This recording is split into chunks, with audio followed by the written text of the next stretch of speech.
Hello, Hi. I think. Most awkward open ever.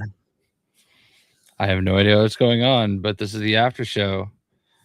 I don't know if Sadat's having some issues. It says he's muted.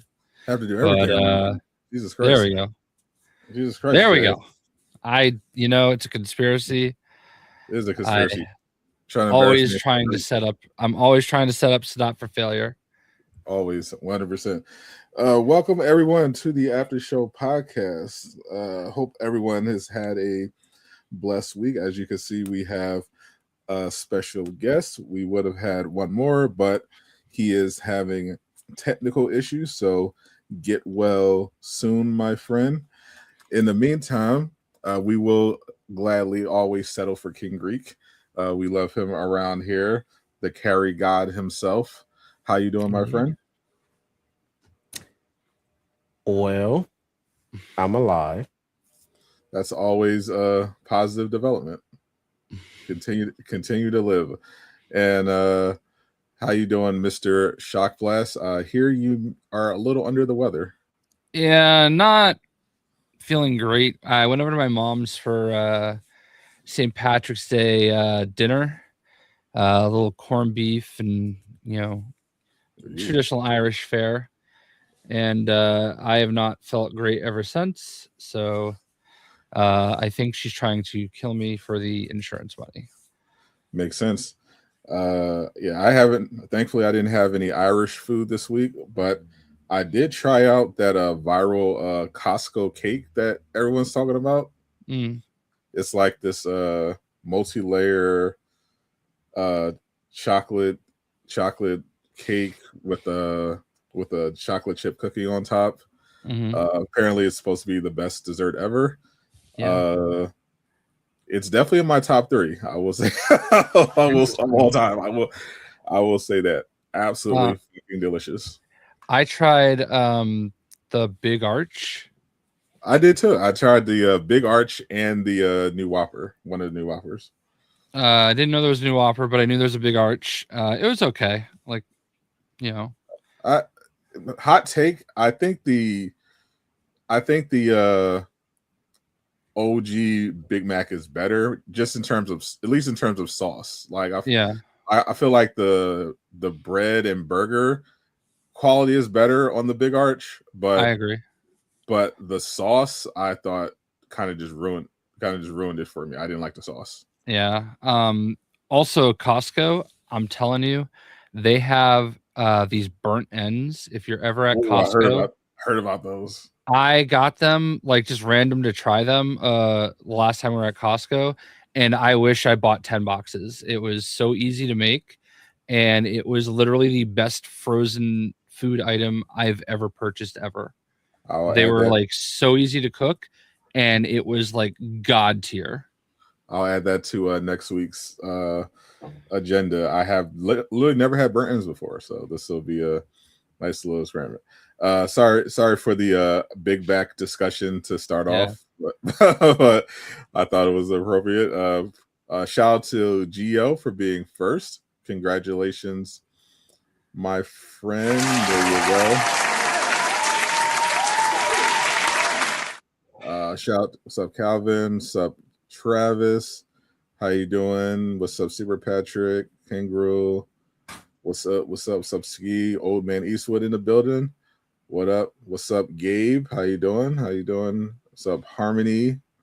What's up, Chad? How is everyone feeling? Great to have you on this fine Sunday.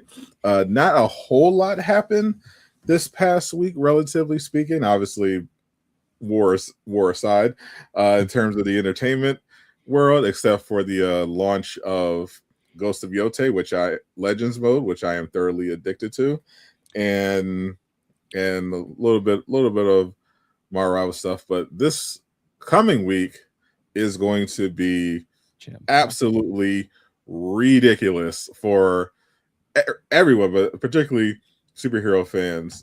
Thank you, Super Patrick, kicking off with the 5. Speaking of Crimson Desert, March 18th, world launch. That's potentially going to be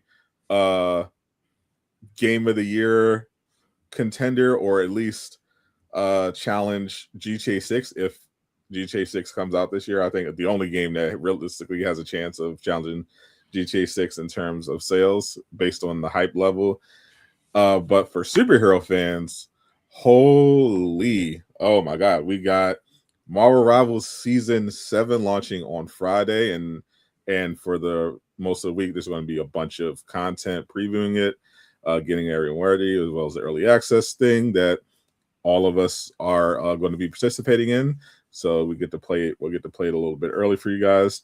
We got on the same day the premieres of Invincible, The Boys, and Daredevil Born Again Season 2. Who thought that was a good idea? I mean, I guess you could just watch them all, but I mean, still, damn, that's crazy. Yeah, you can watch. I'm gonna have to. I mean, who needs sleep? You sleep me there. But Jesus Christ, what an insane week. I'm going to be basically planning. I'm planning on basically posting content every day, kind of by necessity. I'm going to have to be covering all the rival stuff, and then I was planning on doing a watch party for at least Daredevil, because I think both because of Amazon's bullshit, I think both The Boys and Invincible are going to be like 3:00 in the morning or something. But I think Daredevil Born Again is going to be like prime time premiere. I have to double check, but if not, I'll just watch them all on my own time. But I'm excited. Where are you looking forward to most this week, Mr. Greek?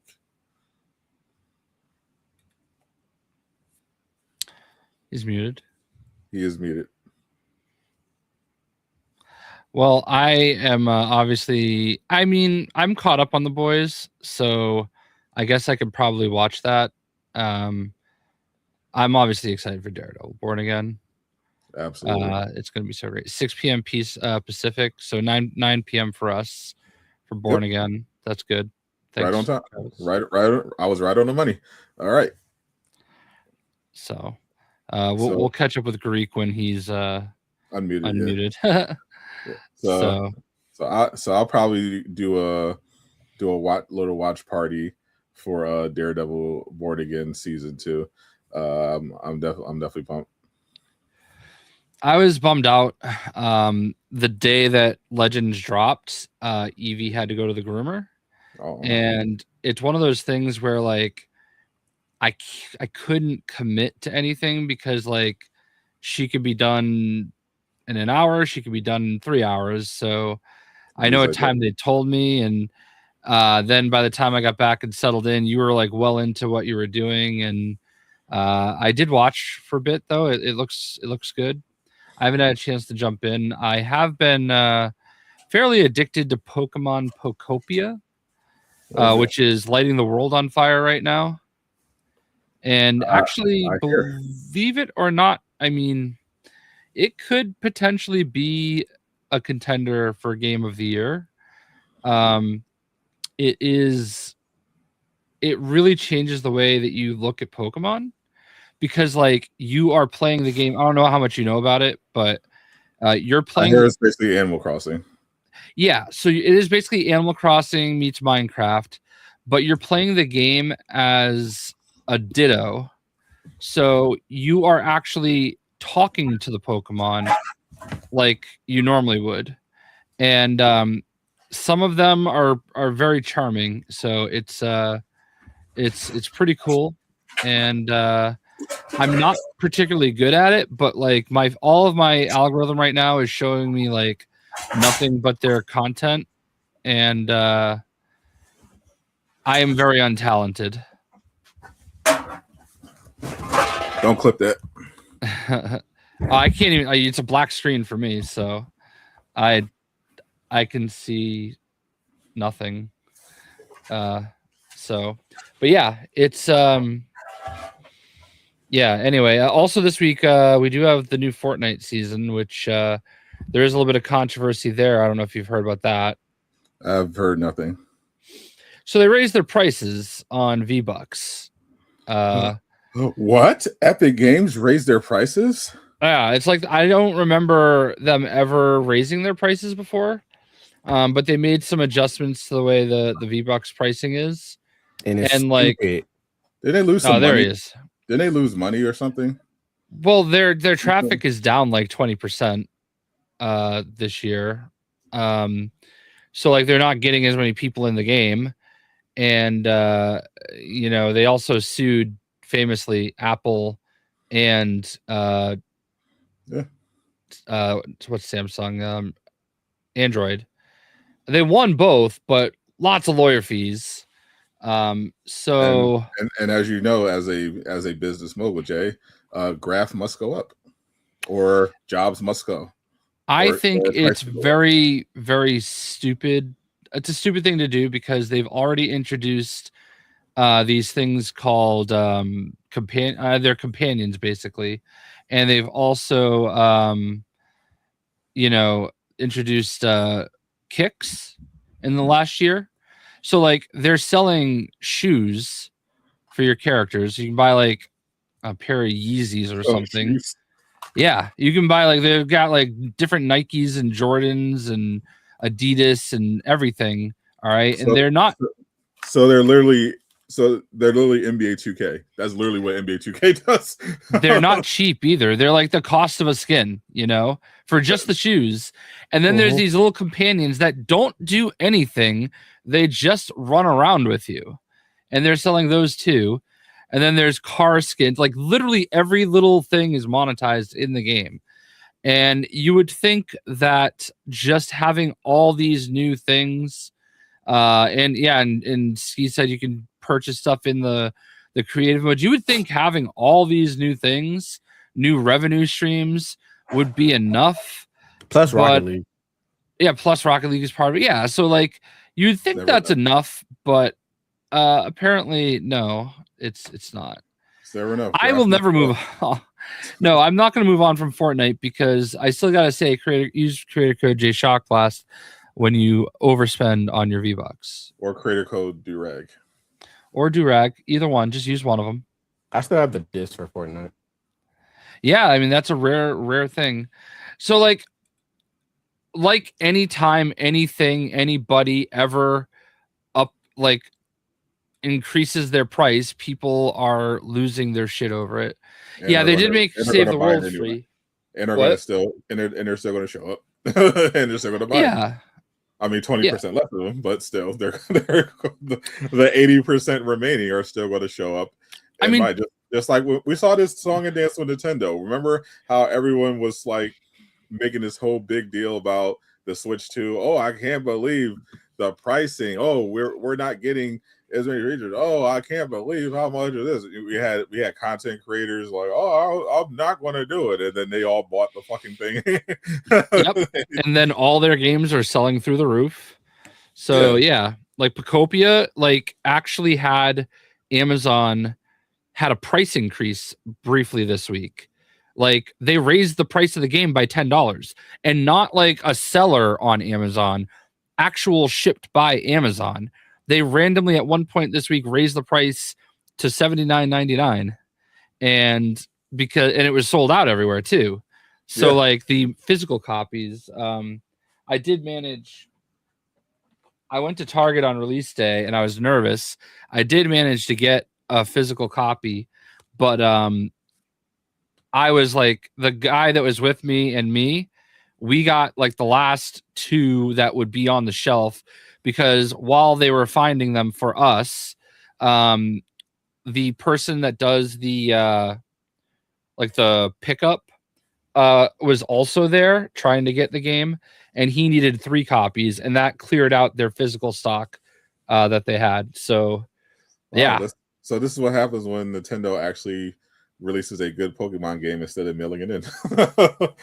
Yeah, I mean this is definitely it's definitely it's a cool thing. I'm not that creative, but I'm trying to be.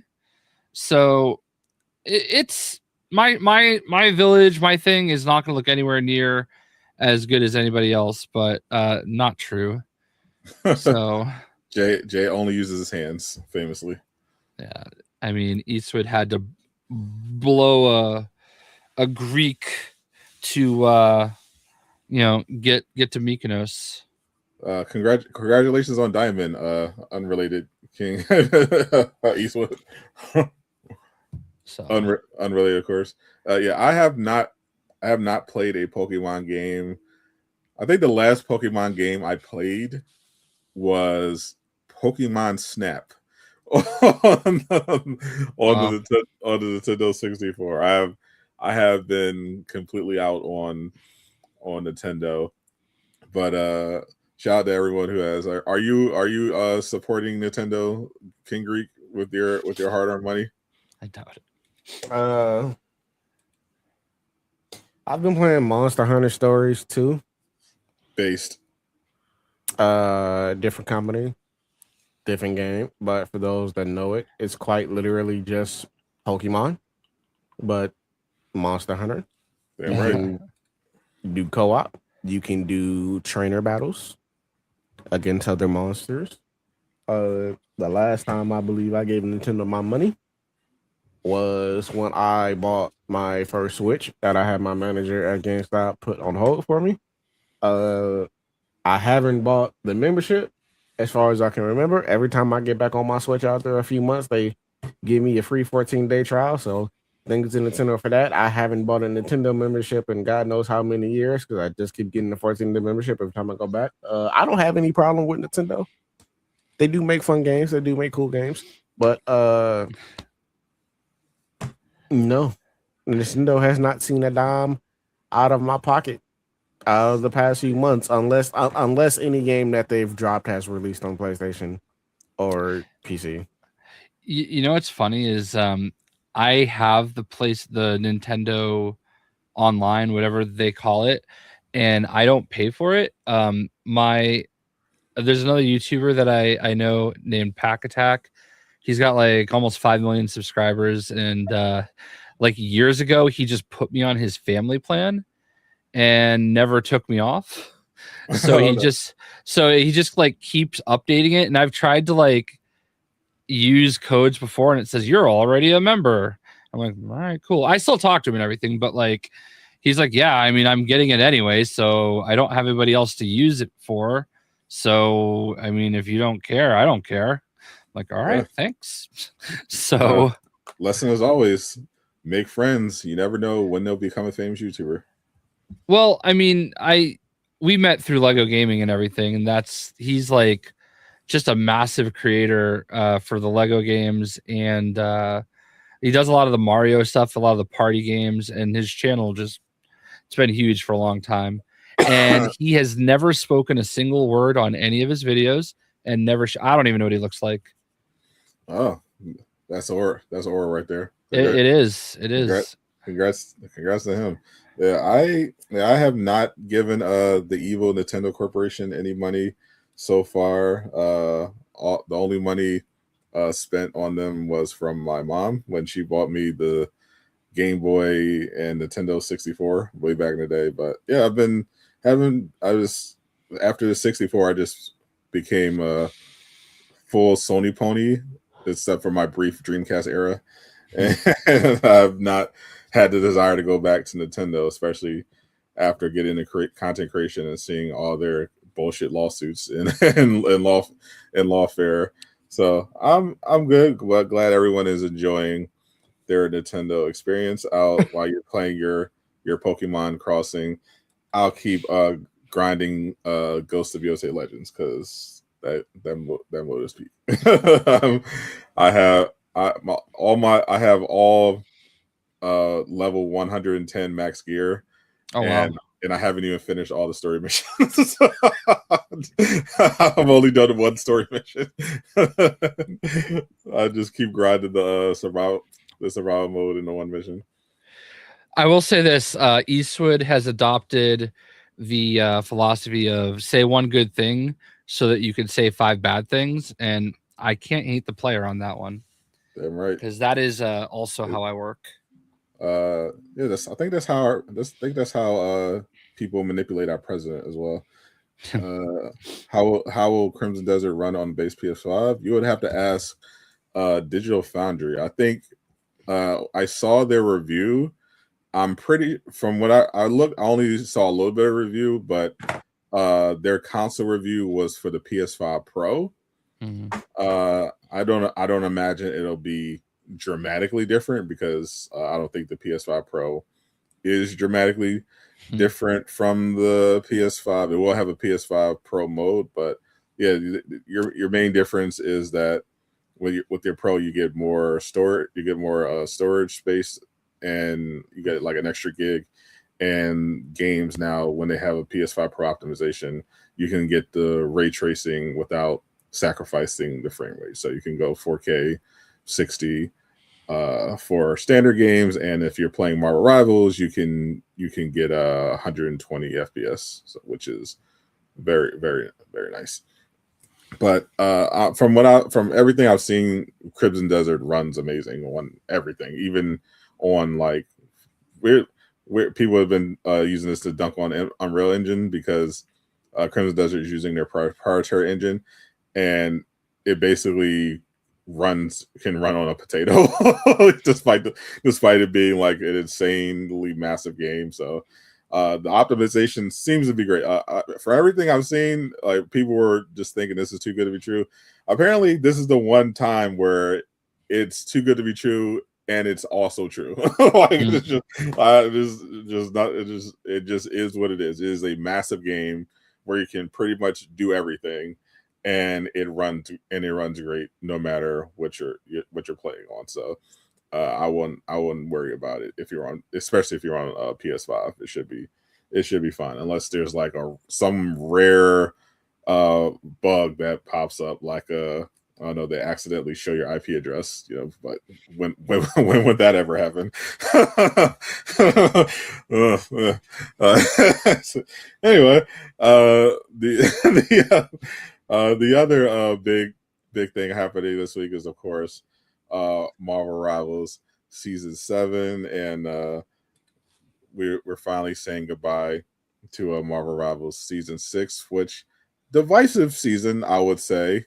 Among the player base, and by divisive, I mostly mean like mostly negative, because there's definitely people who enjoy it more than others, but a lot of people felt like this was a down season. I personally enjoyed the season, apart from ranked, but that's pretty much every season for the last 6 months out. But even then, they did improve with the thrower problem. But what do you think? What is your season in review breakdown, Greek, as a Marvel Rivals expert for season 6? It was ass. there we go. Divisive already.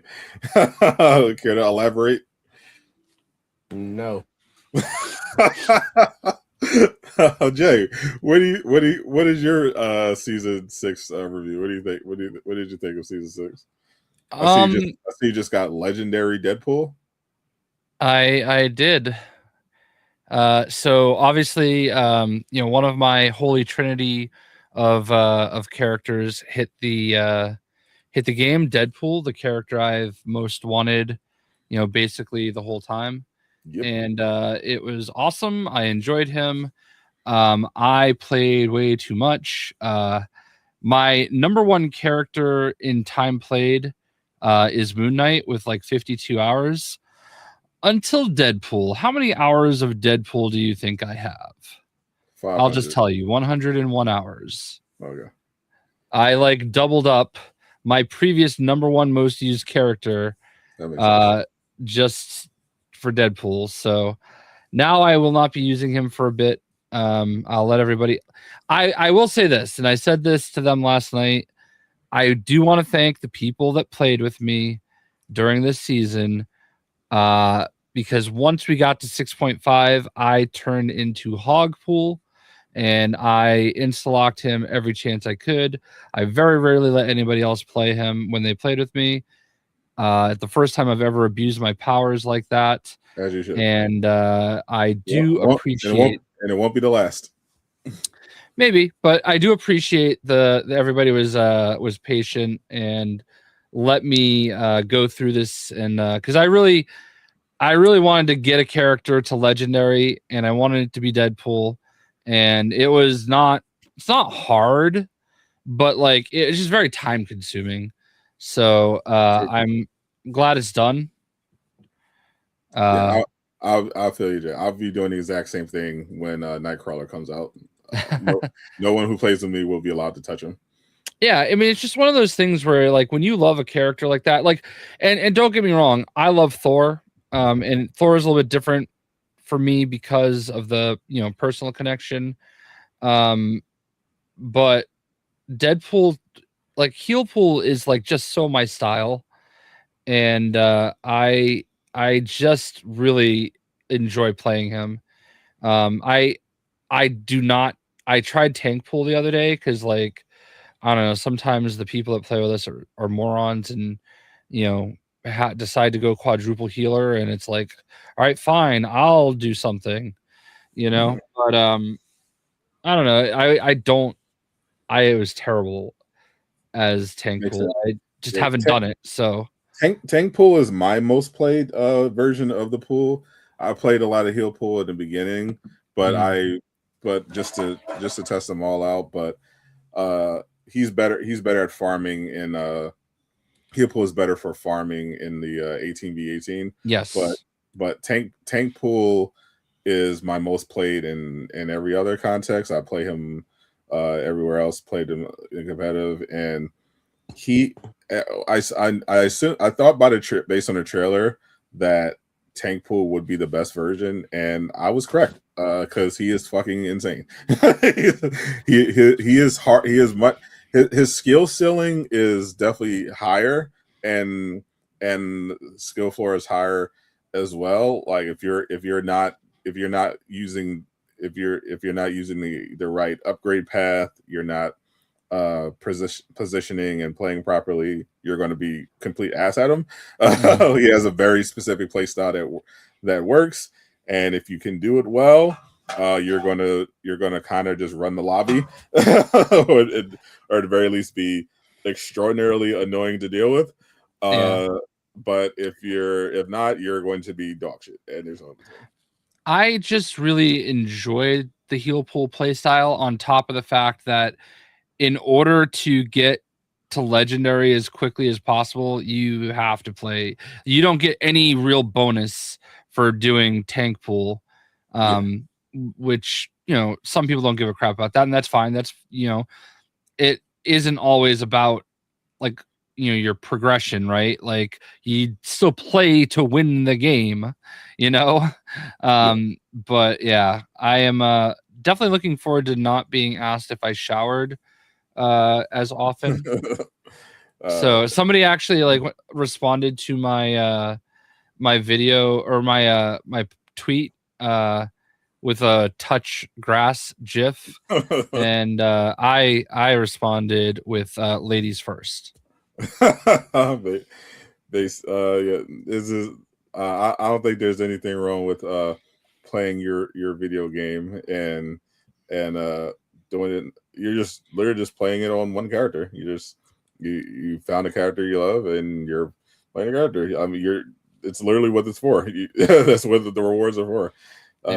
It's crazy people who play, because funny, those people probably play Rivals just as much. They just don't play on one character, or right. Yeah, and and to be fair, I played more this season than I probably played other seasons, just because it was Deadpool, And I 100% agree with this. It is shocking to me that they did not release more skins for Deadpool this season. I'm assuming that we're going to get that next season, but for sure. But yeah, I thought they would, because they typically don't for new characters. For every new hero, you get the base outfit, you get one recolor, you get the gold reward, and then you get one shop costume, and that's it. They do that for every character. But I thought for Deadpool they might make an exception, especially since they chose his shop costume to be pirate pool, but they decided no, we've made enough money this season.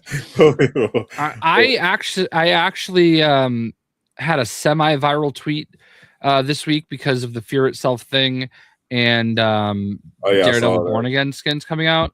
I was basically joking. I need everybody to buy these skins, even if you don't play these characters, so they sell through the roof.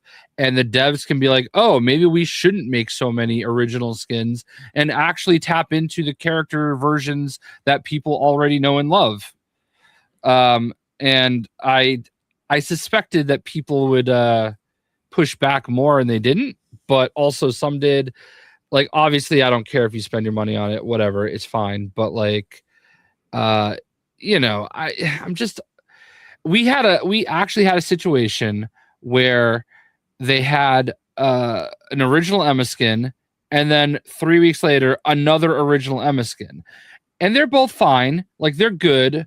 I don't like the pirate one as much as I did at first. I'll never say no to an Emma skin.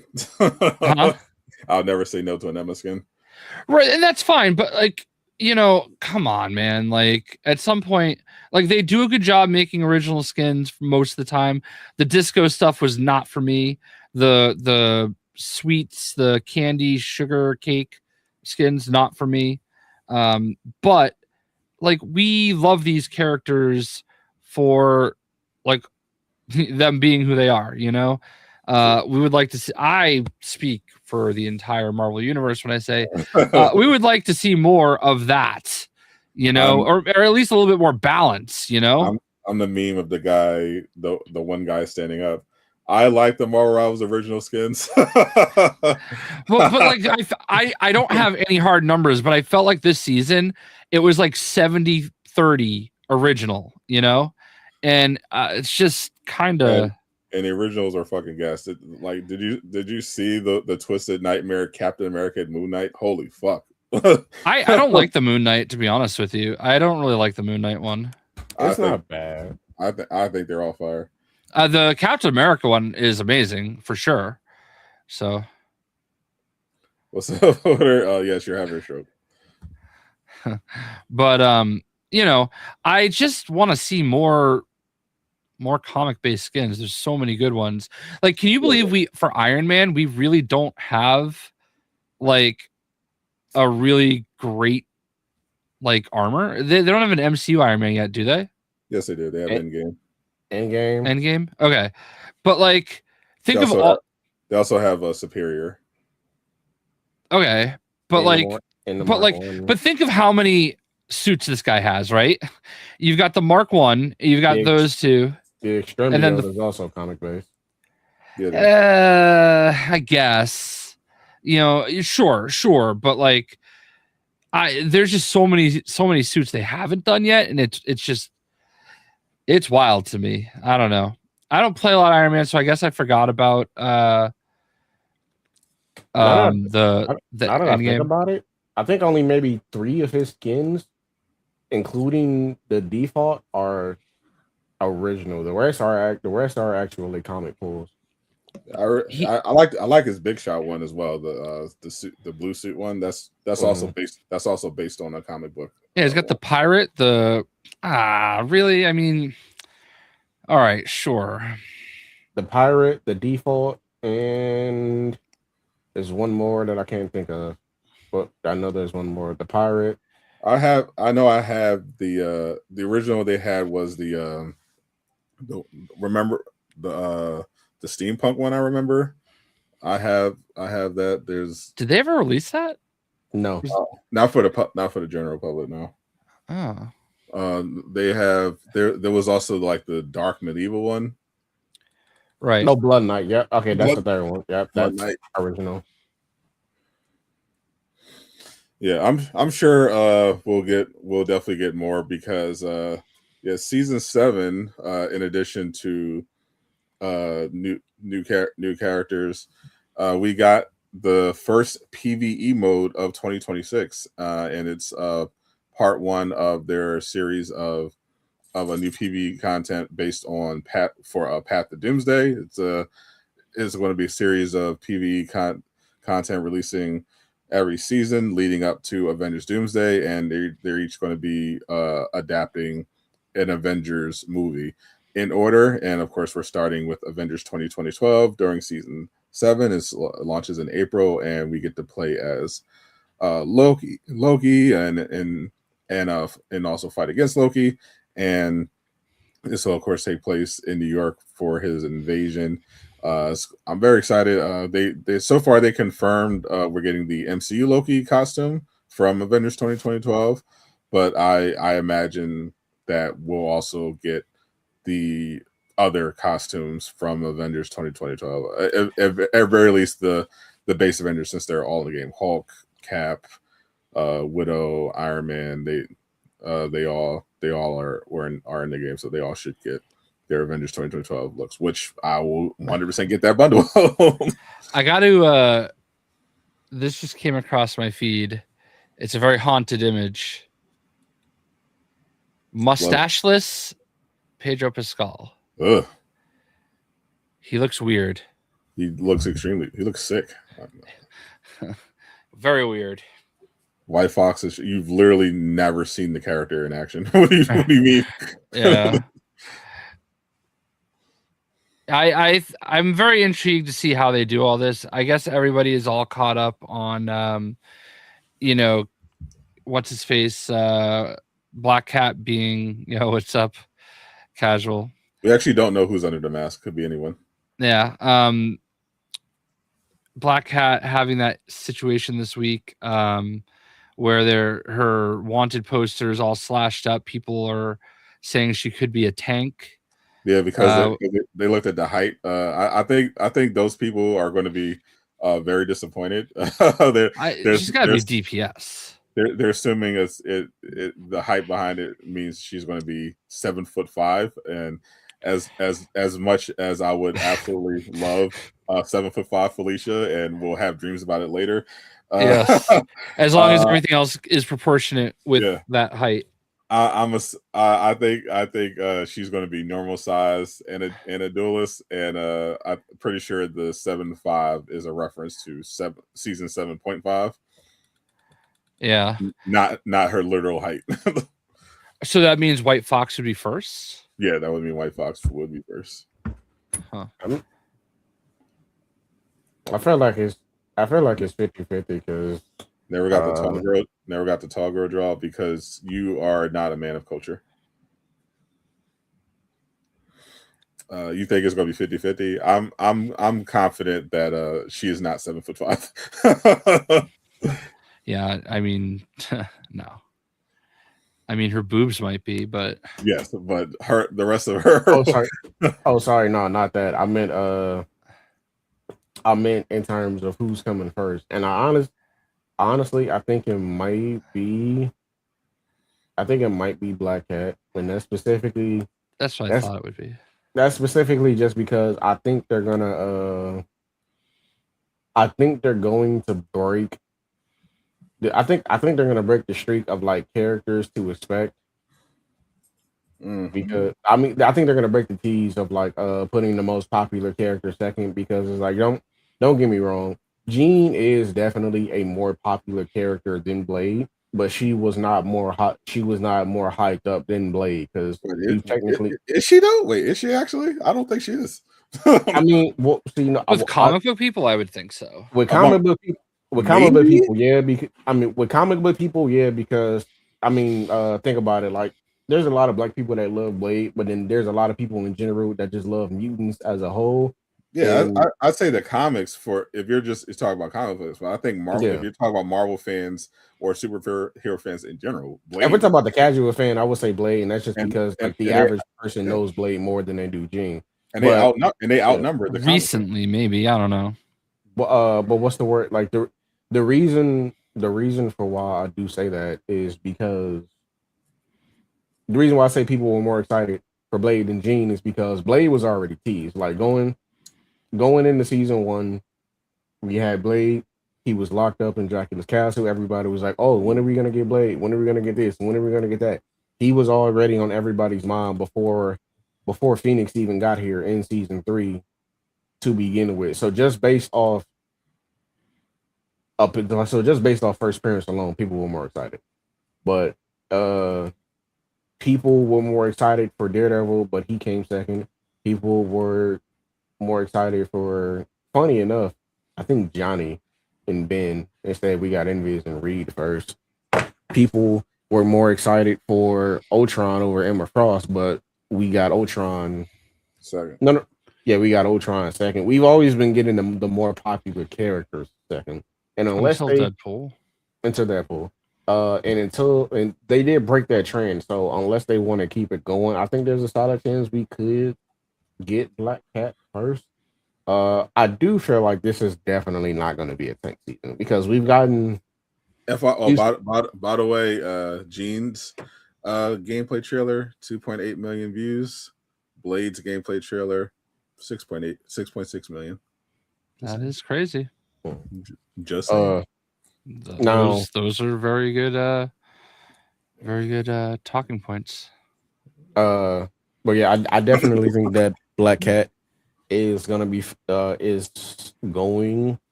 first. Mostly because like I feel like, well, I mean, people are gonna buy these skins and like jump at this opportunity anyway. But I don't really see any reason kind of not to put her first. Because I mean, granted, I'm not saying that people aren't gonna be excited for White Fox, but it's a weird way to do this because if you put White Fox second, a lot of people are gonna care more about Cat than they do her. So like the player numbers might drop. But if you put Cat second, the player numbers might be low until she gets there. So it's kind of like a matter situation.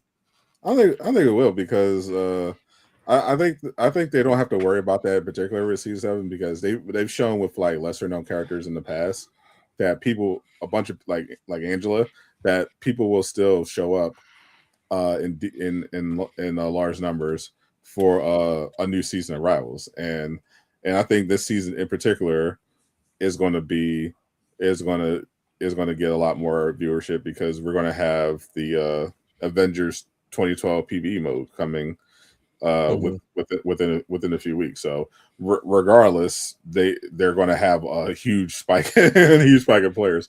So, and it's not like White Fox and Black Cat themselves. Like Black Cat is popular, sure, but you know, mostly among Gooners and Spider-Man fans, but it's not like she's like an A-lister anyways. You know, it's not like they're dropping Deadpool or, you know, someone in that tier anyway. So I don't think it actually matters in particular who goes first in that regard. Like in seasons past, I think they're both going to draw similar individuals. I think they're both going to draw similar attention, but Black Cat definitely getting more. But I think the White Fox season is actually going to, if White Fox is first, I think her half of the season is actually going to get more players overall because it's coinciding with the launch of that Loki Avengers PvE mode.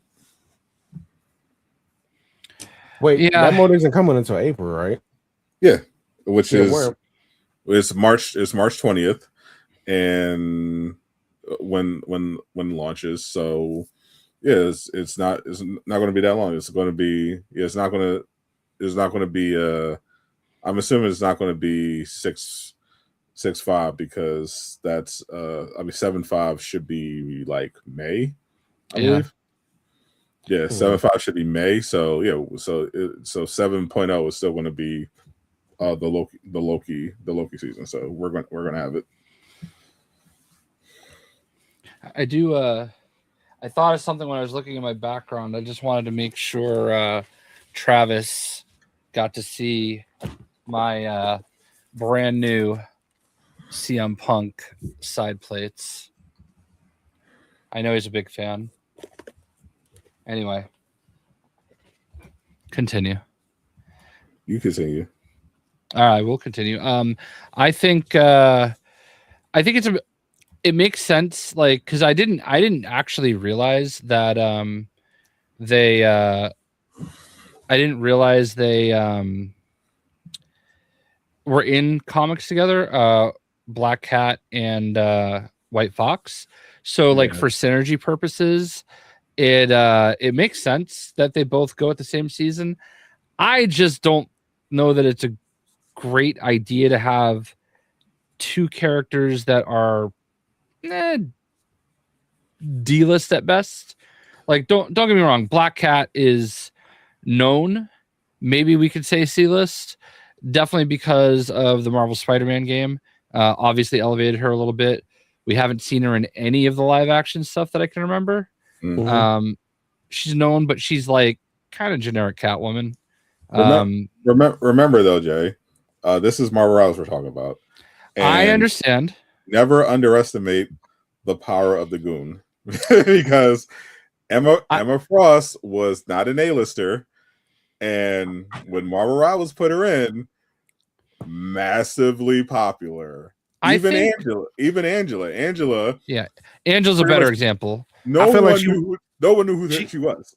She was an A-lister among mutants, but among the entire general populace, no. I feel like that's how you. Who did Angela come with? Daredevil. Yeah, Daredevil. Yeah, but that's what they did though. They had Daredevil and then they had Angela. But Angela still has one of the highest viewed Marvel Rivals trailers of all time. I get that for sure. I understand that. I'm just saying that, like, it is definitely an interesting take to have that this is pushing the limits, Black Cat with White Fox, especially because White Fox even less than Luna Snow. That's why they chose. I'm guessing that's why they chose this season to start the new PV content. So even if typically this would be like, having these two heroes probably isn't going to bring out the draw, but they don't need them to this time because we've got this huge Avengers PvE mode dropping. So they're gonna get those players regardless. Yeah, so they're definitely banking on that, and then I'm sure. I mean, if you think about it, White Fox, almost no matter what, is going to have some kind of an original skin because, quite frankly, she doesn't. She has many outfits. Yeah, like she actually has a really good comic skin that they're probably going to use. Like, because there's maybe two or three skins of hers that I think they can add in. I'm still shocked we haven't gotten Luna's actual superhero outfit instead of the K-pop shit. That is true. We gotta talk to Daddy about that. Why? Like, he literally made the character. Why? Yeah. Why do we not have her actual superhero suit? But we got that fucking abomination that's supposed to be Asian Venom. I do want to say when it comes down, especially to like the trailers, I feel like the trailers are a bad metric to gauge it, because even though Angela's trailer still had like a very large amount of views, I feel like you have to look at it under a different scope, right? If this was related to a different Marvel project, right? If this didn't have anything to do with the game, if this was like, okay, she's getting a new comic, or she's appearing in a crossover, or she's showing up in a movie, this, that, and the third, the views for that probably wouldn't have been as high. But you put her in the rival situation. Okay, this is the newest character coming to the game next week. This character is also a tank. This character is also going to be free to play. The interest for checking that out will already be much higher, because that's something that people will be able to more readily get their hands on. That's something that they can actually mess around with and experience, as opposed to just going to see this character that they don't really know in a project or whatever. But okay, so this is the popular game right now. I'm playing said popular game. I wonder what new character they're going to add. They're adding this character. Okay, bet. Let me go watch the trailer and see what she can do. And I feel like it's not just her. You have to apply that to every character, because some of these characters, like, unfortunately, Jeff, Luna, Angela, you put any of these characters like by themselves on their own project that's not related to Rivals, the views aren't going to be as high. But because it is Rivals, that's why it's spiking. Who is that? Was that supposed to be Luna? That was White Fox, one of her outfits in game, which One of the profits that will, I'm sure, be coming to the shop from the comics. That would be pushing the boundaries even for them. What? I mean, I don't know. She's wearing a tank top. She's wearing a dress. Emma has her entire chest out. We literally have bikini outfits. What do you mean? Have you seen the swimsuit mantis? What do you mean? I guess that's way less revealing than the swimsuit mantis. I suppose. Like it's funny because like the Angela outfit, the furry one somehow shows more ass than her original one. Yeah. I've said this over and over, Travis. I don't think we're gonna get Nova in this game. I just feel like I think he would be too similar to Iron Man, too similar to Captain Marvel, and I think we're going to get Captain Marvel before we ever get a Nova, you know? Probably. So I don't see it happening as much as I would love it. Maybe one day. You know what I found out is also happening on Friday? I don't know if you've heard about Project Tahiti. It's a Marvel Rivals. Agent Coulson. Yeah, it's a Marvel Heroes Omega fan project, and it is launching in 1.0 on Friday as well. Oh, there's another one.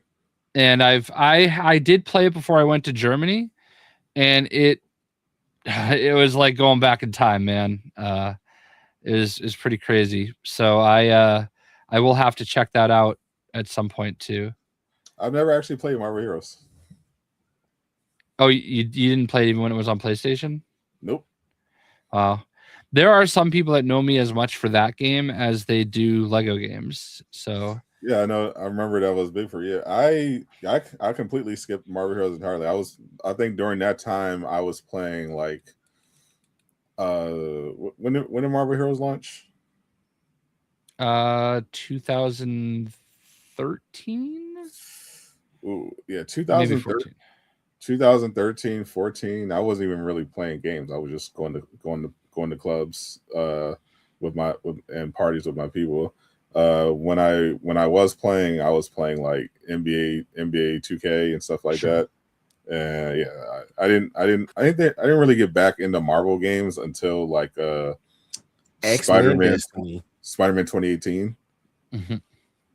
Yeah, I love X-Men Destiny. I got back into Spider-Man 2018, and then 2020 I obviously got Marvel's Avengers, which altered the course of my life. But I skipped Marvel Heroes.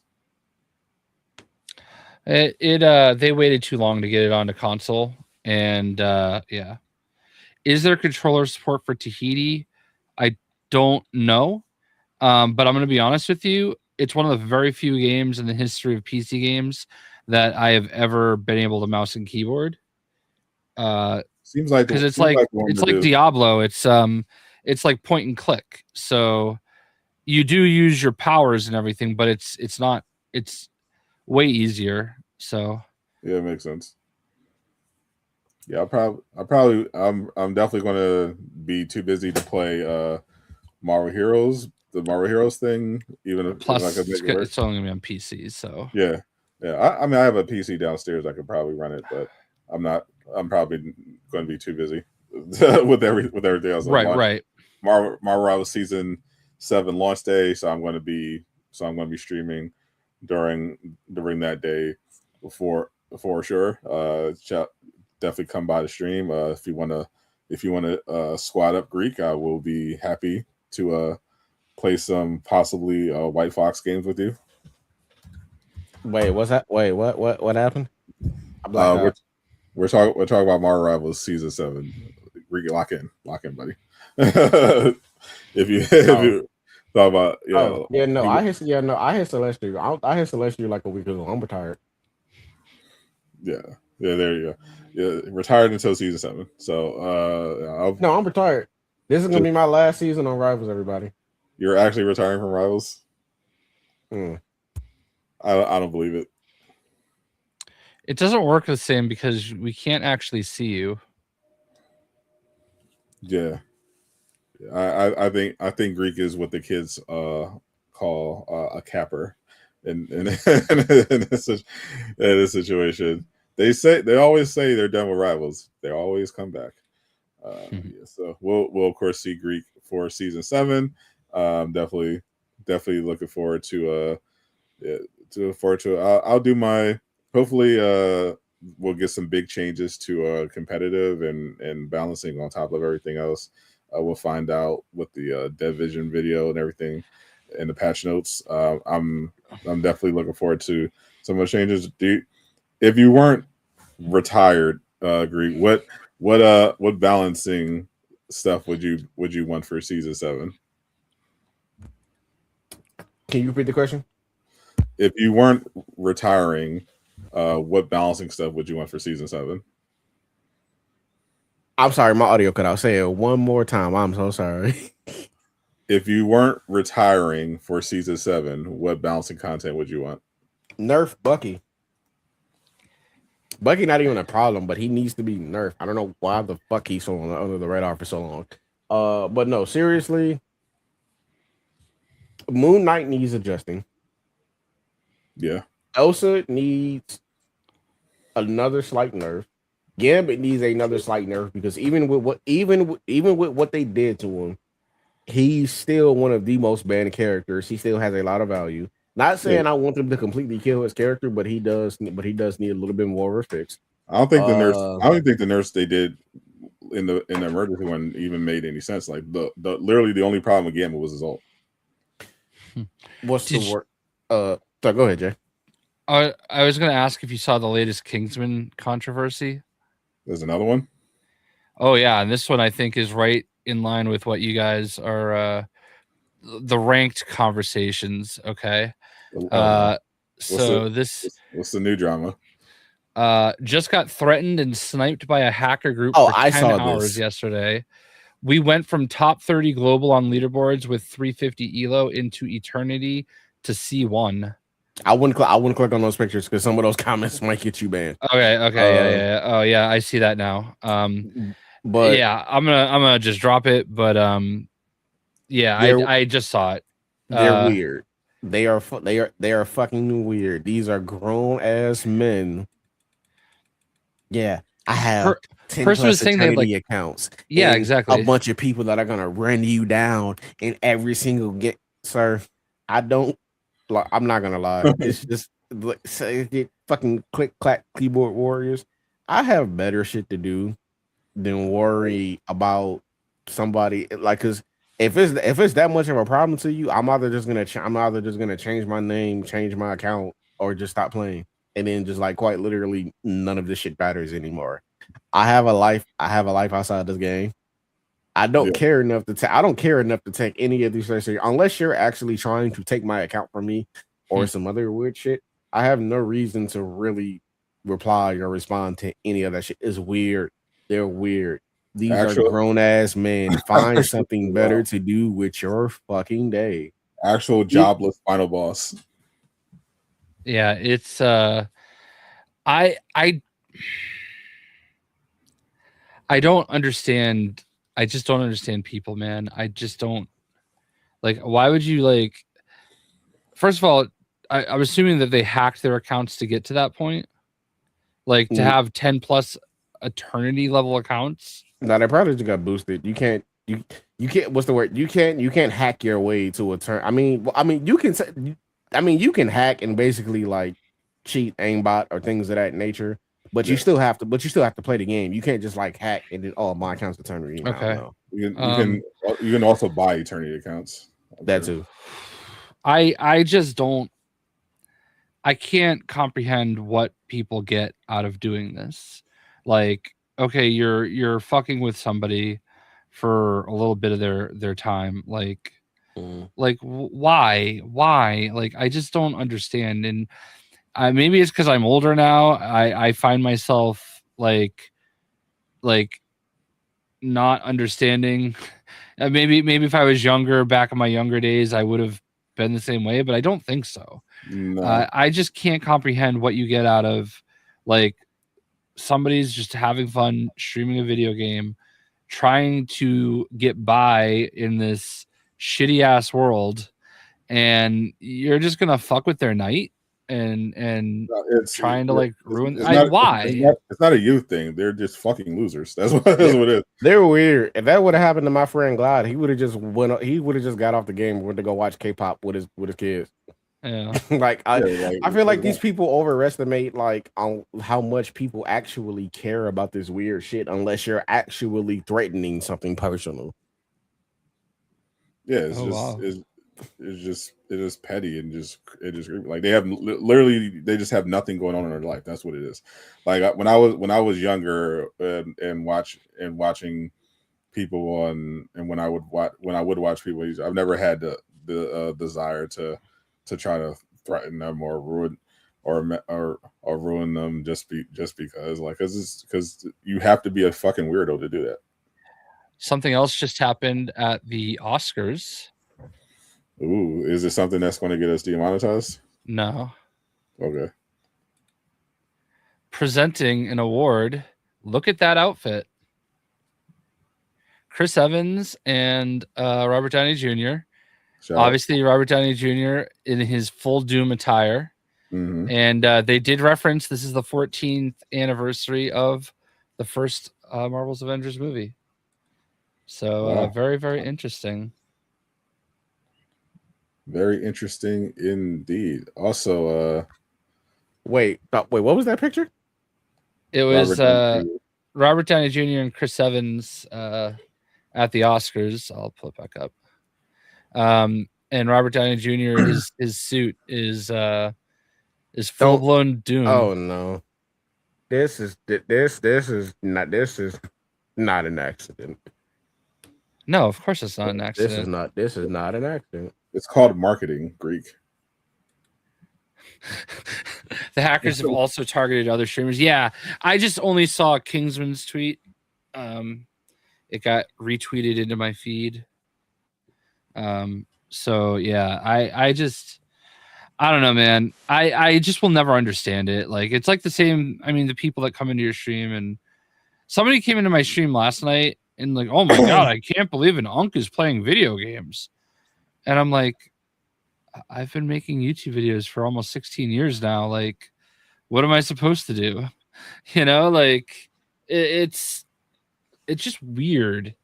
Like, I don't know. People just have no social cues. Yeah, no, it's actually they're just fucking losers. That's literally what it is.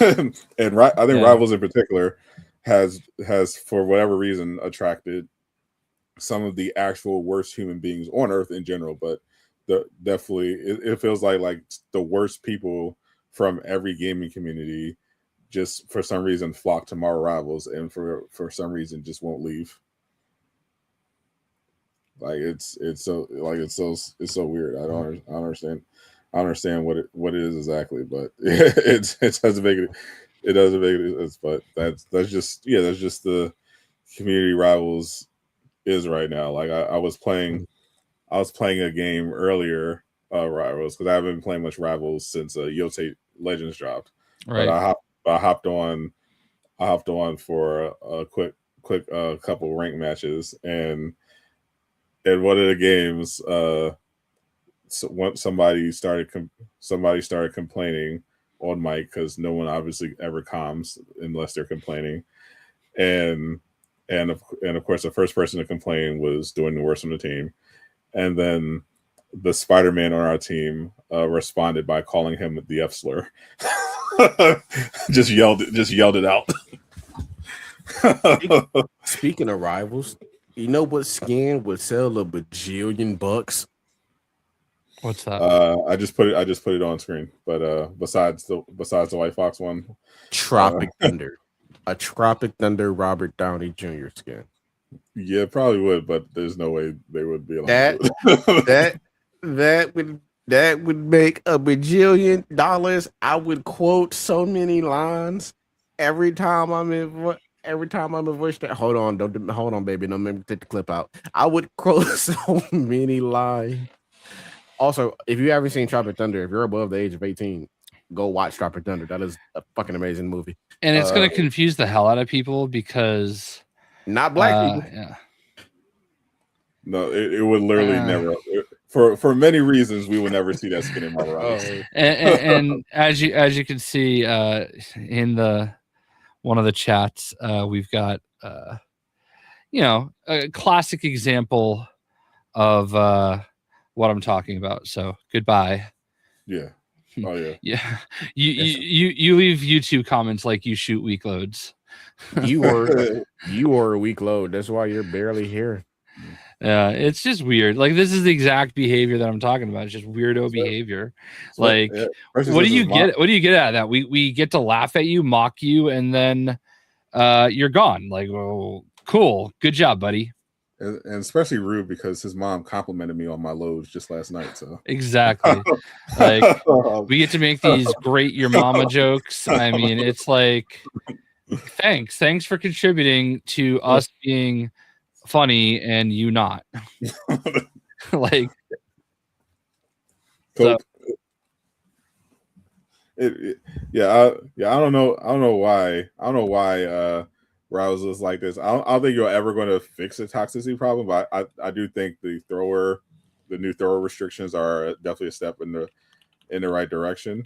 I definitely think they should go harder, even more to try to clean up the matchmaking, clean up the community. But I think they're definitely doing better. I think the standard point compensation should be 8, but I think the starting ban for comp should be like for the first offense, if you're throwing, depending on the severity, I think it should be like at least a week. Like for the first offense, like it's bad. Yeah, I mean that would definitely send. I mean, what's the comp for like other games that do that? Like, I don't Overwatch, for example. Like, what is their policy? I don't know. I don't play Overwatch, but I do know some games. League of Legends or better than Rivals. I know League. I know some games will put people in that like troll games or cheat in like separate queues from everybody else to kind of just isolate them and just make it so that they only queue up together if you have like a pattern of a specific behavior, which I think Rival should definitely implement. Like if you get a lot of penalties, I think cheating obviously just automatically banned if you're cheating, but I think it could be fun to put these people in like their own queue, so they're just away from everybody else. Put it this way: ban the cheaters, but give the throwers and crybaby ass punk bitches their own queue. That's what you do. That way, I think that would definitely be fun. Like, because obviously the ban, give them a very long time to think about it for their first offense, but I think ban definitely start putting them in separate queues. I feel like we have to acknowledge something. Jay is smiling uncontrollably right now and just put on a hat. Something's going on. Team USA is playing the Dominican Republic in the World Baseball Classic. Ooh. And Roman Anthony just hit a home run to give the USA a 2-1 lead. So Roman Anthony is 21 and about to be like the LeBron James of the Boston Red Sox, basically. So the Michael Jordan. There you go. I corrected myself. In that case, I'm definitely rooting for Dominican Republic. Yeah, I've never been so excited about a Red Sox prospect in my life. This kid is just a monster, and he just I think that's like his third or fourth home run in the tournament. So yeah, I love this tournament. I just love rooting for USA. Did you know USA is just like murdering Canada right now? Okay, we beat. We start bombing them too? No, I mean I should. So that's so crazy. Gold medal in hockey for the men, gold medal in hockey for the women against Canada. 2 nights ago, USA eliminated Canada from the World Baseball Classic. And today, the U.S. Paralympic team also won the gold medal against Canada in hockey. So just saying, it's pretty crazy. I just love international sports. Like I even for kickball, okay? Like you got the World Cup this summer. I'm gonna be pretty interested in rooting for USA. And if they lose, fortunately, my nationality is also from Portugal and England and France. So I probably have 3 other teams I can root for after the USA loses. So yeah, kickball is wild. Just call it soccer. If you're gonna it's kickball. It's real football is played by the New England Patriots. Yes, real football is played by domestic abusers with CTE. I mean, some of them maybe. many of them for sure. but I didn't watch any of the. I only ever watch the Olympics when there's basketball on. Yeah. That otherwise I literally just don't. Or gymnastics or sometimes sprinting. I love like the team sports, obviously. So like, obviously I'm a huge hockey fan. So watching USA win the gold was huge this year. I love watching the Dream Team 7.0, 8.0, 9.0. I like it's one of the very few times in my life I've been able to root for LeBron James, which feels dirty, but like even better, like getting to like watch and root for Steph Curry this last Olympics was just amazing. I was actually rooting for Victor Wembanyama until Steph Curry started going off, and then I was like, okay, well, I don't understand how you don't root for your home. I just don't. Because fuck them. That's why. What do you mean? Our home fucking. Granted, there's a lot of places that are worse than our place, but our place also fucking sucks. Yeah, so everybody has shitty leaders. Like no doubt about it. More importantly, LeBron was on the team, so fuck him. But like, I just like my growing up in a Marine Corps household. It's different. I just love. I even love watching like this World Baseball Classic has been so huge for the sport because, like, obviously baseball in America has always been America's pastime. But I think there's a real argument that can be made that it's now the 4th sport. I think football in America is number 1. I think basketball is number 2. And I actually think kickball might be number 3. Like, it's actually doing remarkably well now. Table tennis is more important than football.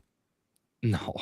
But baseball, but this tournament has been so crazy. Like, I've been following all the Red Sox players that are playing in it. And last night, Venezuela knocked out Japan on a home run from a kid that I actually met 2 years ago at an event I went to, Wilyer Abreu. He's the right fielder for the Red Sox. And just like the way he hits this home run and just the way all of his teammates are into it, the way he like flips the bat, it was just amazing. I'm quite literally too old for this to be true. Yeah, you're like literally like what, 4 years younger than LeBron? Yeah, I'm younger than LeBron, but not nearly enough for him to be my LeBron could be my older brother. He could not be anywhere close to my dad. But just seeing concussion ball. There you go. Concussion ball. Just seeing the way that like the way it, like wearing their country on their chest, what it means to them. Like this Dominican team is so good. And like they play with so much pride, and it's just been a joy to kind of watch, and I think it's really what baseball needed, because baseball is not always the easiest sport to watch because it's slower, than all these other sports that are, pretty high pace. So like, it's been a joy to watch just the passion, and Roman Anthony, crossing home plate, and he's I don't doing care. the USA. So I love it. I love it. So anyway, that's why I've got my Charlie McAvoy USA hoodie, and Fanatics actually sent me this sweet Team USA World Baseball Classics hat.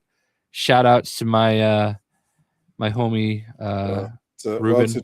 Well, to drown out that extremely boring sports topic, how about Bam Adebayo hitting 83 points in one game? I've been indifferent about this. I was rooting for him to get it because I was just watching all these Kobe fans cope on Twitter as it was happening. And it's such a cool milestone. I don't love the way that the Heat were like fouling and trying to get him the ball back so quickly and stuff, but whatever. I mean, it's a fun thing that happened. As a Miami Heat fan, I endorse it 100%. Yeah. I don't really have any problem with it. Also, that part is actually kind of overblown. Like they were basically playing it like it was exactly how close games are played. It just happened to not be a close game.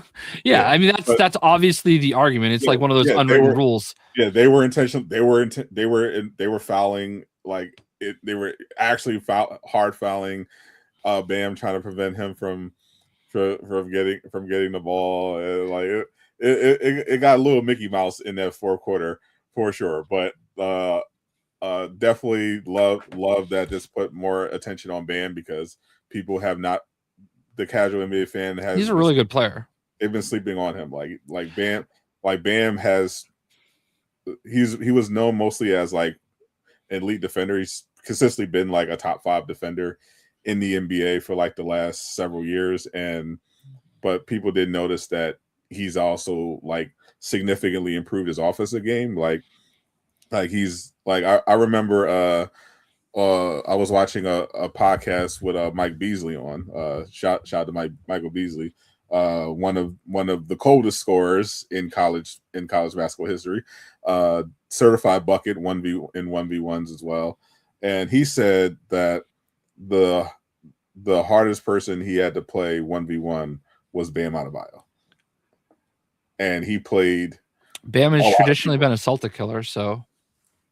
Yeah, Bam is one of them ones. People, casuals were just sleeping on him. Like he turned himself into a really good scorer last every year. So I was really happy to see him break that. It also made the Rashad. It also for some reason made Rashad McCants think that his Kobe 81 claim wasn't as ridiculous. Now still a hilarious clip if you haven't seen it out the podcast.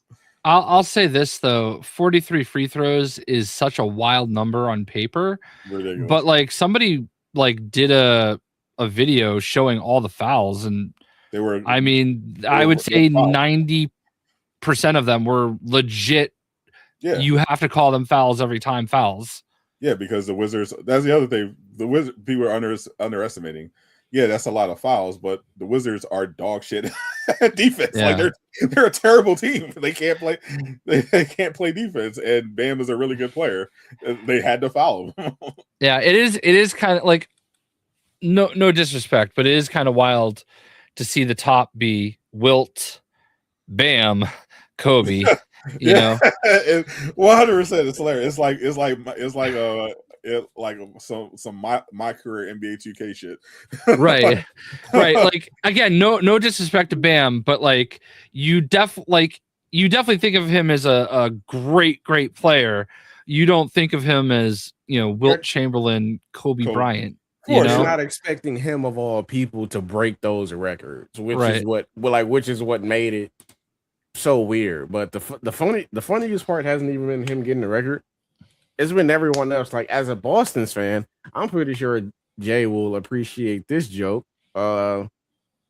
Somebody said that. Wait, hold on. What was it? Kobe. It was 82 points, right? Or 80, was 81? 81. Kobe was 81. 81. Okay. Somebody said Jason Tatum would have got 80, stopped there, and then texted Kobe and said, "I did it for you." Yeah. Which again, it's hilarious, and because it's showing the hypocrisy of a lot of people because it's like, I mean, okay, yes, nobody thought that Bam was gonna be the person to break this record. Except for me. However, for y'all to sit here, y'all aren't even y'all aren't even y'all are not even hating on the fact that it was necessarily Bam who did this. Y'all are hating on the fact that Kobe's record was broken because the crazy thing is, I feel like if it was LeBron who did this, oh, it would have been so much worse. Oh, it would have been it would have been so much worse. Yeah, I agree with that. I would have told them to revise the box score. Like, put them below LeBron, 81. but that's I think the good part though is that like Bam is not like LeBron is so polarizing. Like you've obviously got the people that love him, but like the people that hate him as much as the people that love him. Yeah, LeBron sexuals. Yeah, and it's not even just about the people who hate him. It's just people genuinely didn't want Kobe's record to be broken. And the crazy thing, everybody sitting here pretending like, oh, like this, that, and the third. Kobe would have been more like if Kobe was still alive and somebody stopped and did this, he probably would have been more pissed. Because just based off everything that we know about him, he wants people to play their hardest. He wants them to go above and beyond. If Kobe was alive to see Bam score 83, he would have congratulated him, called him a dog, and then came back to the league and dropped 84. Exactly. That's what I was thinking. Can we also like this is like a minor thing, but it's driving me nuts. Everybody keeps saying Bam broke the record. He didn't break a record. He just beat Kobe's like second highest scoring. Like it's not a record. The record is still 100 allegedly. Yeah. Like allegedly. It is kind of crazy Kobe's that where there's no video. But it's not he beat Kobe's best scoring game, but it's not a record. Like the record is like the number one thing. It's just it's a minor thing, but it weirds me out like the way that freaking Ski has to type I''AM every time. Like it's either fucking drop the apostrophe or drop the A. Like it's one of those things for me. Jay, but Kobe fans, especially LA fans, treat him like he's Jesus. No, I understand that. I've been to LA. I've seen murals. You know what I mean? Like Wilt Chamberlain though has the record. You know what I mean? And that is the scoring record. And Bam just passed Kobe for number 2. Kobe had the most points of all time in the NBA history with video. Okay. If that's how we want to differentiate it, but that record was broken by Bam. I mean, Kobe's best game was broken. Sure, we have a new number 2 all time. Again, it's such a minor thing, but it drives me crazy. Yes, we know that about you, Jay. Yeah. There's audio of Wilt's game. Obviously, we know what happened. There's audio. It is just weird that like there's randomly video of Wilt doing warm-ups and playing random games, but not the game where he scored 100. that is weird. To be fair though, wasn't that game like against like Rochester or some shit? Like some like super defunct team even for them. It was on a radio. I feel like somebody should add some person, like maybe we should get the camera out. This one seems like it's going to diss us. Like I take that back. It was against the Knicks. Now all right. The Philadelphia Warriors playing the New York Knicks should have absolutely. I mean, 1962. There should be some recordings of that. Yeah, just the radio, like that's a little sus. But I mean, those games weren't on TV then, though. Yeah, they weren't televised. That wasn't a regular thing. But we do know they had cameras then because we have footage from games back then. It just feels weird that out of all the Wilt games that are on camera, that one wasn't. that one was radio only. It is a little weird, but. I think it definitely happened. But because there's no video of it, it's like kind of this mystical thing. that people were just like, did it happen? No. That's why more people I think clung to the Kobe 81 because we actually got to see it. You know, we got to witness it actually happening. And I do think somebody is definitely going to break Wilt's 100 points for sure. And I think it would be fitting if it was another big man, and I think Wemby is probably the most likely to do it. Obviously, there's still great scorers that can get the 80. That can get the 81. Obviously, if Bam can, you know, we've seen Luka come close. Devin Booker, Damian Lillard, and Joel Embiid as well. So I think we're definitely going to get that record at some point. I mean, you would think that like with all the threes that people can hit these days, yeah, for sure. Like somebody's going to just have a like I'm actually shocked that like Steph hasn't like just dropped a 33 point. I mean, Clay, that would be Clay would have. There's one of many reasons I hate Steve Kerr. Besides him being dog shit at coaching, Klay Thompson would have absolutely broken Wilt Chamberlain's 100 point scoring record if Kerr didn't bench him. I 100% believe it. Like he had 60 points in 29 minutes. The Pacers were completely defenseless. Like if Clay had just played the fourth quarter like Bam did, he would have definitely broken 100, and that would have been the greatest game ever. And I think that's something basketball fans want is like people were talking about this all week. It was very like those are big moments that are good for the sport in their own way. You know, like I don't think everybody loves the idea of, you know, hack a Bam in the fourth quarter just to get there, but you know, it is what it is. If Bam wasn't so bad of a 3-point shooter, he would have definitely got 100.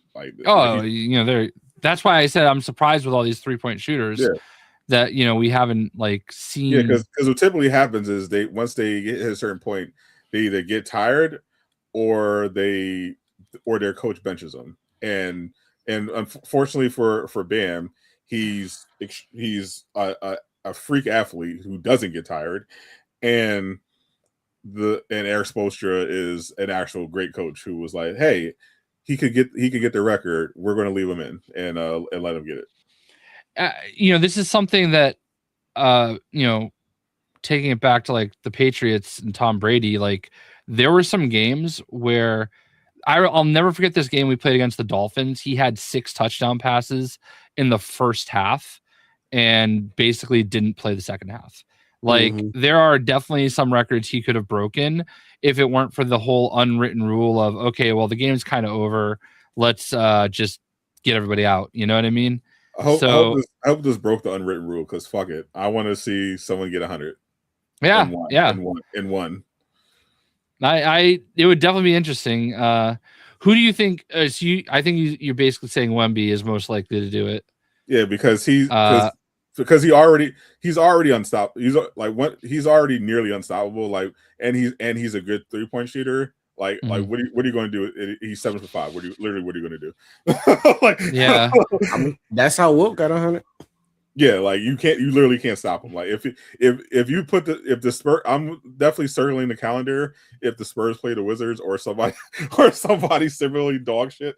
Because the Jazz, yeah, the Jazz are in full tank because he could definitely get it if they want to push it. I actually no, I'm going to take that back because the Spurs have Wemby they generally put him on a strict minutes limit. Sometimes they push it though, so that would be the determining factors. Like sometimes they'll push it to like a 39 minutes, but usually they try to restrict his minutes. But I could definitely see him like getting super hot and going off with like a bunch of threes and plus, you know, some touches around the rim because literally you can't guard him. Like there's nothing you can do. Yeah, that's a good pick. I think in order for it to happen, it's got to be like I don't think I don't think I could see Tatum or Jalen doing it because they both cancel each other out a little bit and they pass the ball so much. So it's gonna it would have to be somebody that is very much the guy. Yeah, for sure. Like it helped that the other determining factor for Bam was the fact that Tyler Hero was out and Norman Powell, because we know if Tyler Hero was there, he definitely wouldn't have got that 80 because Tyler would be like, no, I need my 25. Right. Right. But like even with the Celtics, like there's like random nights where Peyton Pritchard drops 40, you know, and like there's Derek White will get hot, and like we've actually got like all these young kids off the bench that are like killing it. I don't know if you followed our rookie I like Walsh. Jordan Walsh, yeah. And Hugo, Hugo. Like that kid plays so hard. Like, yeah, like Jordan Walsh and Baylor Schreierman, like never would have thought these kids would have like actually put together. Even Ron Harper Jr. came out of nowhere and is giving us like quality minutes, you know? Like it's pretty wild. And that's, I think, one of the reasons they were able to get rid of the kid who we got, Anthony Simons. You know, he was playing pretty good, but it's like you've got these 4 kids hungry behind him, and it's wild. Like, but it's much more cost effective. Yeah, well, they literally had to do everything to the penny just to get under like the second tax bracket. Like they're all the way out of like the tax now by like pennies. They couldn't sign like their last roster player until yesterday. Otherwise, they would have been like a few dollars over and ended up having to pay all this other tax money. The fact that they were able to get out of all those contracts, like, and it's looking really good because Drew Holiday, not great. Kristaps, not great. Washed. Yeah, like legit. Like if we were saddled with those 2 contracts this year and having to pay all that tax money, wild. Sad that somebody accepted their trade offer. Unfortunately, Brad Stevens is a criminal. Like even you have to admit that Brad Stevens is like a god tier GM. Like he is like turning off the salary cap, accept all trades in 2K. Like, you know, I will not acknowledge. That's some hater. 100%. If he was on Miami, I would consider him the greatest GM of all time. You would kiss his feet. But beyond Presti, I think Presti is insane. Yeah. So, but I think it is crazy that Boston, despite, because we assumed Boston was like just blowing it up, and now they're like we're second in the East, second seed, and Tatum is like he's not all the way back. This is still a little bit of preseason for him, for sure. And we got Vucevic, and he broke his finger, you know, so he'll be back hopefully for the playoffs. So we're not even going to get the full squad until then.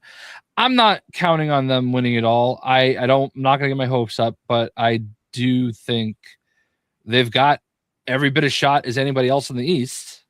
For sure. Of course I'll be rooting for them as hard as I can to lose for sure. I understand. Hopefully in the first round, but I think they're definitely. I think the East is still definitely pretty wide open, as well as the West. I think. I think the actually funniest thing would be if the Hornets made it to the finals,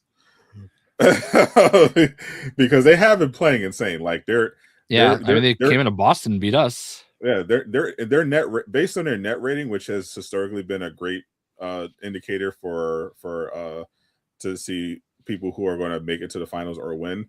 They're like basically a top 3 team since they went on that run. So it's basically the Hornets, the Spurs, and the Thunder. Like they're by net rating, they're the best teams in the NBA. I think followed by the Nuggets. Like those have been the top teams. So if the Hornets actually beat Boston in the playoffs, I would be so happy.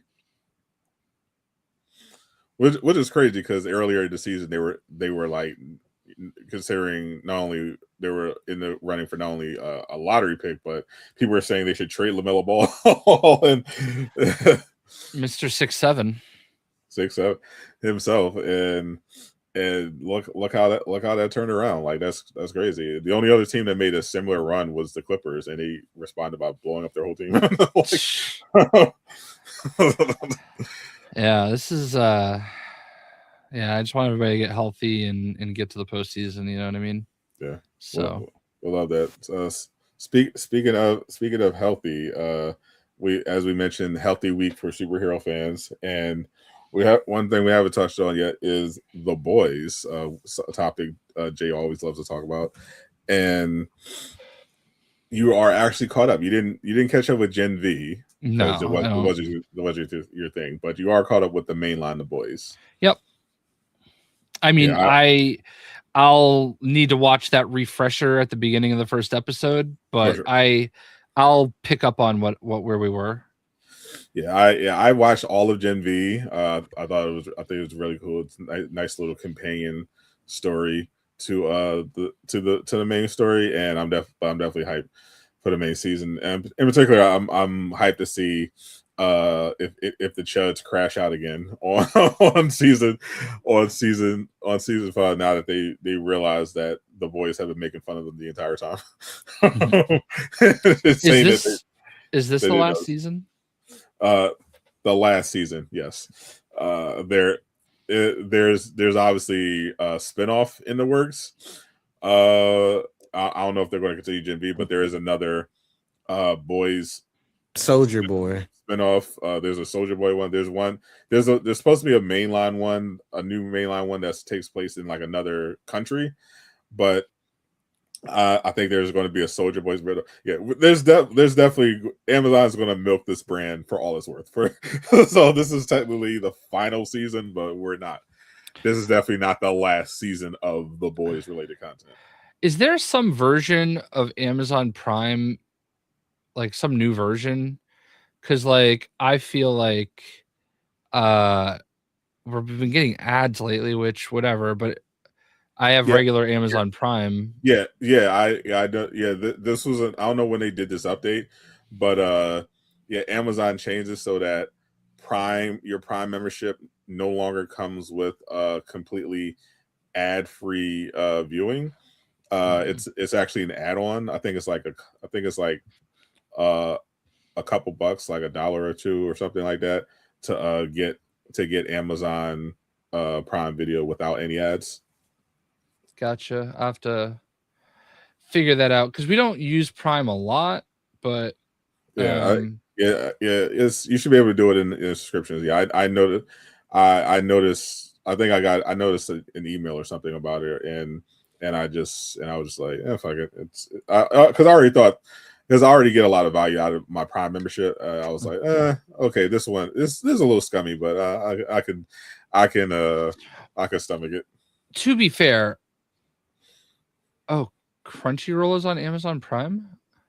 You can technically get a bunch of other services through Amazon Prime. Like you can get Stars, you get Crunchyroll, and you can basically just use all those services relatively within the Amazon app, with Amazon Prime interface. So it could be convenient if you're just scrolling through Amazon and you're looking for a particular show and that show is locked to a subscription. You can just gotcha get you can just get the subscription to that platform and immediately watch it. I did that with Paramount, I think, or no, I did it with I wanted to watch something that I needed to get like NBC for, and I just did it through Amazon, then canceled after. Yeah, it does say something about Crunchyroll has a 7-day trial, because it was showing me that You Could Be a Hero or something like that, whatever you were trying to get me to watch. My Hero Academia? No. Sentence to Be a Hero. Sentence to Be a Hero, yeah. I love it. All right, so it's $3 a month more to go ad free. All right, easy. Yeah, so, yeah. Still, Amazon Prime still great. It's still a great deal. I think the thing about Amazon Prime though is like that was like a service. They were like, oh hey, you're already paying for Prime. Have this too. You know what I mean? So like I don't have as big a problem saying, all right, I'll throw you an extra $3 a month for that. You know, because I'm mainly paying for the discounts and the free shipping, but but I'm also getting this whole video platform that I regularly watch and freaking music library. I don't give a shit. Like it's fine. My HBO Max on Amazon, speaking of which, they haven't announced that yet. I mean, we're probably not anywhere close to that being finalized. It's going to take like at least a year for the Paramount Warner deal to be finalized. Assuming it's approved. I think they'll get merged if it does. Yeah, the plan is to merge them. That's what they said. They are going to merge HBO Max with Paramount Plus if it goes through, but it might not go through. It's definitely the CEO of WB, David Zaslav, alluded to this that when he was talking to investors, the deal might not go through, and he doesn't care if it does or not because they get paid either way. Like they if the deal goes through, they merge. They $101 billion coming their way for the whole thing. Good. He already cashed out his stock. I think he cashed out, got like 300 million in stock or something like that.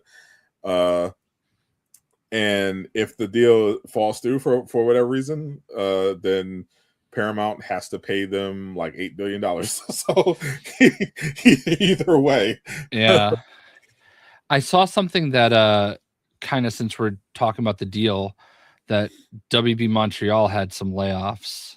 Yeah, we're seeing more layoffs. We unfortunately had the layoffs over at EA. They're going through their own deal. They're being purchased by Saudi. So we expected them to do some cost cutting, and they cut pretty much literally every studio that helped them make Battlefield, which to be clear is the biggest Battlefield launch in franchise history. Made them they sold over 20 million physical copies of it to date. They've laid off every studio that worked. They did layoffs at every studio that worked on it. And now, W Games Montreal had some layoffs. I think I saw 3 get posted from LinkedIn, including one of the lead writers on Gotham Knights.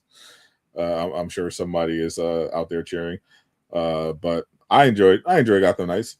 But the layoffs don't seem to be huge, right?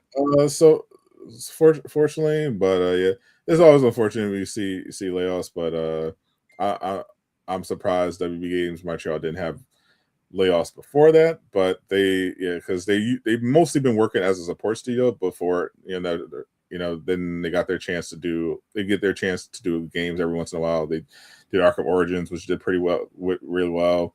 Gotham Knights wasn't the flop people were saying it was, but it did reportedly make them back their money, but just wasn't a massive profit. Skeleton of a game. Yeah. And now they're working on a new live service DC game currently. Wait, really?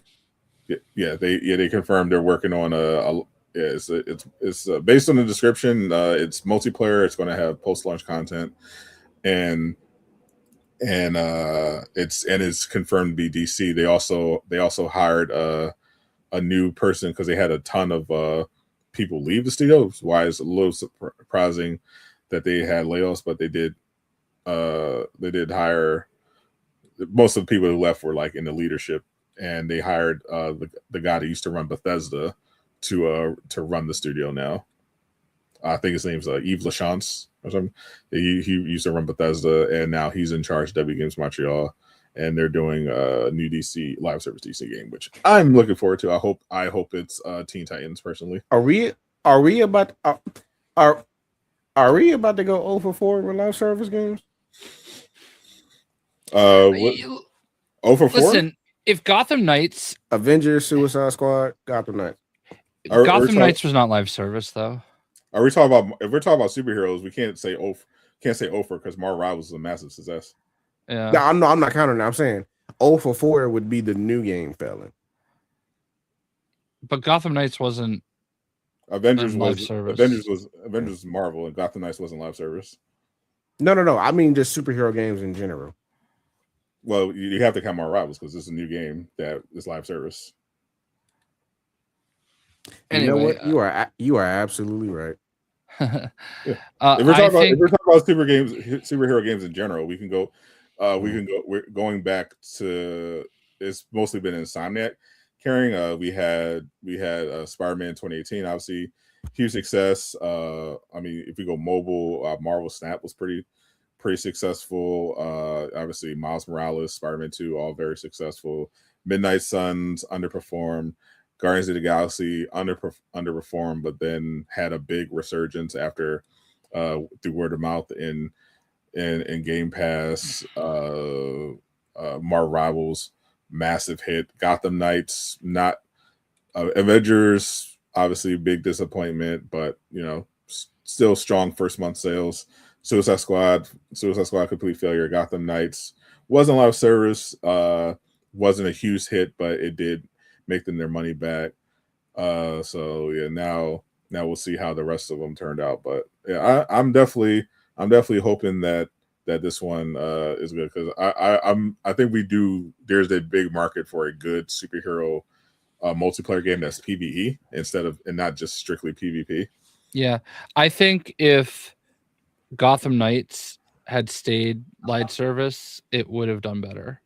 I think they had the perfect recipe for introducing chapters, like how we had those extra chapters where you could who was that? The Clayface story chapter, right? It was Clayface, Harley, and Mr. Freeze. Right. So you've got those 3 chapters that you could do on the side. It would have been so easy for them to just keep pumping out those types of things where you're basically using the environment all over again. You do have some stuff that you would have to do, but at the end of the day, that would have been perfect, and I just think I think they have to I mean, I understand having to unlock certain content, but I'm frustrated with WWE right now because they introduced a battle pass with 2K26. They basically made the WWE game NBA 2K. Okay. It's got a battle pass. What?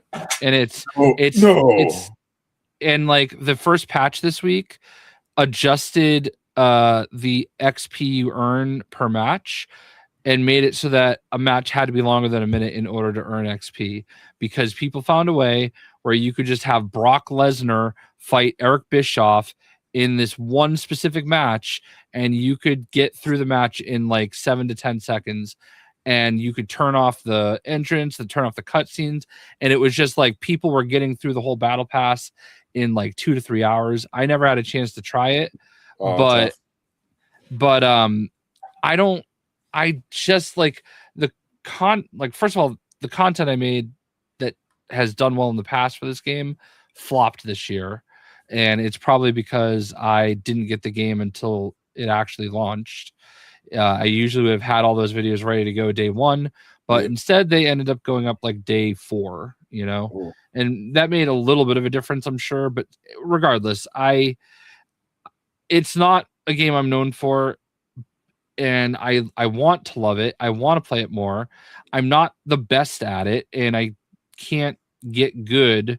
I can get average, but I also don't want to make content around, I don't want to go live on a game that I'm going to possibly, have a bunch of bad matches in, you know what I mean? I don't that's not fun for me, and I don't think it's fun for the viewer. It's fun for you. Maybe because most people will just like to hate, but and also I don't want to just record the videos and edit them, because I feel that's the type of game that you want to watch live, so I just haven't. 100%. This would have saved Gotham Knights. And I thought that's what we were all counting on too, right? Yeah. We were all thinking, okay, Batman's gonna be there at the end, and he's gonna be the secret 5th playable character, the despite the issues the game had, maybe that's a good reason why. Maybe that's part of why the leadership left, because and they maybe they were asked to leave. Maybe they were asked to resign, because they were just a few decisions away from having like an actual really big game. Because I know the mandate to make it live service came from on high initially, and they pivoted during development, which messed up the development, and they ended up having to cut like the last gen version, which was a huge blow, I think, to the potential sales, even which is still amazing that they still managed to make their money back despite cutting off PS4. But that was a bad decision that should have never happened, especially since they only announced it 5 months before launch. And the decision to do the Lazarus quarterback storyline and not end it with Batman staying alive was such just a massive error that no competent leader would have ever allowed.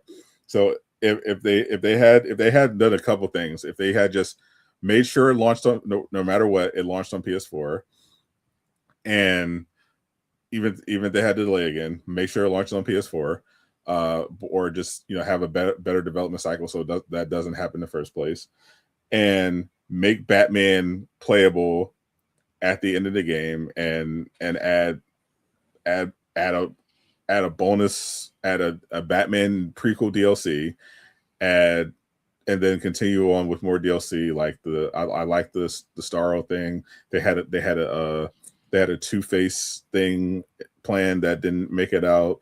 They had several other villain stuff they could have just kept pumping out. They had new heroes they could have pumped out. Like if they had done that, I think we'd still be playing Gotham Knights. Like I think Gotham Knights would still be active.